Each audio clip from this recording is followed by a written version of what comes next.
तो दोस्तों इसमें स्केलिंग और फॉलिंग का मसला होता है। तो दोस्तों ये हमें कैसे पता चलेगा कि हमारी मेम्ब्रेन के अंदर स्केलिंग आ रही है या फॉलिंग आ रही है? तो दोस्तों कई दफा हमने देखा है कि मेम्ब्रेन के जो प्रेशर है वो इंक्रीज हो जाते हैं, लेकिन उसके जो प्रोडक्ट के टीडीएस हैं वो नॉर्मल रहते हैं। तो दोस्तों इसकी क्या वजह हो सकती है? अस्सलाम वालेकुम, मैं आपका दोस्त आपका भाई मोहसिन शहजाद एक न्यू वीडियो के साथ हाजिर हूं। दोस्तों इस वीडियो में डिस्कस करूंगा, जैसे थंबनेल में आपने देख लिया होगा कि हमारी मेम्ब्रेन का जो प्रेशर है वो एकदम से इंक्रीज हो जाता है।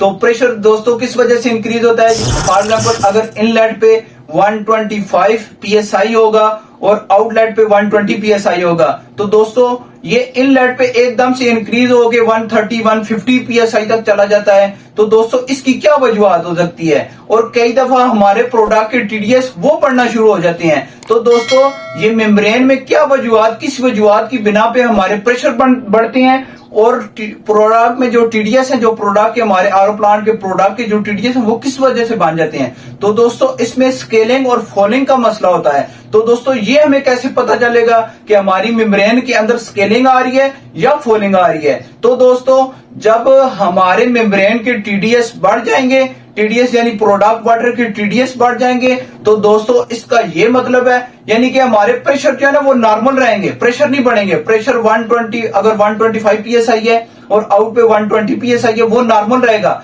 लेकिन जो प्रोडक्ट के टीडीएस है वो बढ़ना शुरू हो जाएंगे। तो दोस्तों इसका मतलब ये है कि हमारी मेम्ब्रेन के अंदर स्केलिंग आ गई है। स्केलिंग वो क्या होती है? कैल्शियम और मैग्नीशियम के आयंस होते हैं जो मेम्ब्रेन के ऊपर स्टक हो जाते हैं, ऐसे झिल्ली सी बना देते हैं, जिसकी वजह से वो जब उसके ऊपर स्टक हो जाते हैं तो टीडीएस को पास करना शुरू हो जाते हैं।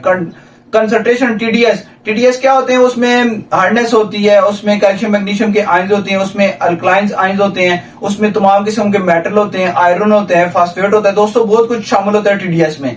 तो वो जब मेम्ब्रेन के ऊपर स्टक हो जाते हैं वो हार्डनेस होती है, कैल्शियम और मैग्नीशियम के आयंस होते हैं जो मेम्ब्रेन के अंदर से पास होना शुरू हो जाते हैं। तो इसका ये मतलब है कि हमारी मेम्ब्रेन के अंदर स्केलिंग आ रही है। तो स्केलिंग को दूर करने के लिए तो पहले तो हमने एहतियात करनी है। एहतियात ये है कि हमने एंटी स्केलेंट को डोज करवाना है। एंटी स्केलेंट को हमने प्रॉपर रेंज में 5 ppm डोज करवाते रहना है। दोस्तों कई जगह से पता चला है कि वो एंटी स्केलेंट डोज नहीं कराते, जिसकी वजह से उनकी मेम्ब्रेन में एकदम से स्केलिंग आ जाती है। क्योंकि एंटी स्केलेंट का काम ये होता है, वो एंटी स्केल करता है, यानी कि स्केलिंग के रिएक्शन को डिले करता है मेम्ब्रेन के अंदर, उसको कंडीशन करता है। कंडीशन कहते हैं स्लिपरी, क्योंकि जब कैल्शियम और मैग्नीशियम के आयंस आते हैं, एंटी स्केलेंट साथ होता है, तो वो कंडीशनर होता है, उसको स्लिप करके हम रिजेक्ट में फेंकते रहते हैं, प्रोडक्ट में नहीं आता। अगर एंटी स्केलेंट नहीं होगा तो दोस्तों हमारे कैल्शियम और मैग्नीशियम के आयंस मेम्ब्रेन के ऊपर स्टक हो जाएंगे, जिसकी वजह से हमारे प्रोडक्ट के टीडीएस वो बढ़ना शुरू हो जाएंगे। तो दोस्तों कई दफा हमने देखा है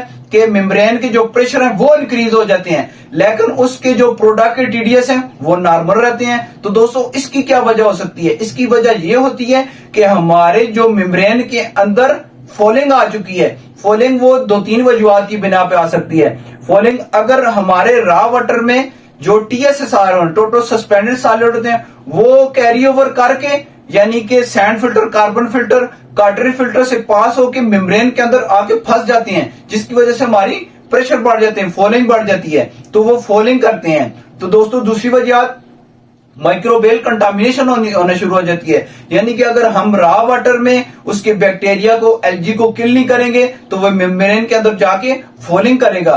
तो दोस्तों इस वजह से हमारे प्रेशर बढ़ना शुरू हो जाते हैं, यानी कि पंप पानी फेंकता है लेकिन अगर पानी जाने का रास्ता बंद हो जाता है, जिसकी वजह से हमारे प्रेशर बढ़ जाते हैं। लेकिन जो पानी अंदर जाता है पास होके टीडीएस सेम ही रहते हैं, लेकिन प्रेशर बढ़ जाते हैं। तो दोस्तों उम्मीद करता हूं इस वीडियो में आपने सीखा होगा कि टीडीएस अगर पास हो प्रोडक्ट के, अगर टीडीएस ज्यादा आने और शुरू हो जाएंगे तो क्या वजह होगी, और अगर प्रेशर बढ़ जाए तो क्या वजह होगी। दोस्तों उम्मीद करता हूं कि आपने इस वीडियो से, बड़ी इंफॉर्मेटिव वीडियो है दोस्तों, मेरे चैनल को सब्सक्राइब करें, बेल आइकन के बटन को दबाएं ताकि नेक्स्ट आने वाली वीडियो आपको मिल सके। अस्सलाम वालेकुम दोस्तों, जज़ाकल्लाह खैर।